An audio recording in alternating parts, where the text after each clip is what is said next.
Welcome to Thunchan's academy of education and media. ഇപ്പോൾ നിങ്ങൾ കണ്ടുകൊണ്ടിരിക്കുന്നത് ഇതൊരു ഉല്ലാസ നൗകയാണ്.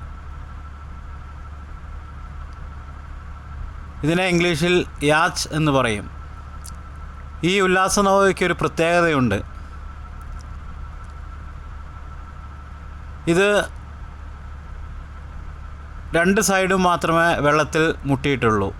നടുഭാഗം വെള്ളത്തിൽ തൊട്ടിട്ടില്ല. അങ്ങനെയുള്ള ഒരു പ്രത്യേക നിർമ്മിതിയാണ് ഈ ഉല്ലാസ നൗകയുടേത്.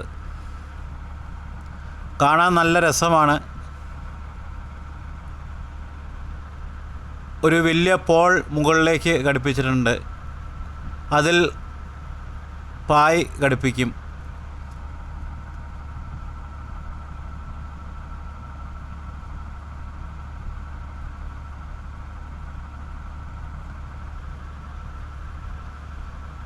നല്ലൊരു ഭംഗിയാണ് ഈ ഉല്ലാസ നൗക കാണാൻ. Thank you for watching. Thank you. Subscribe my channel.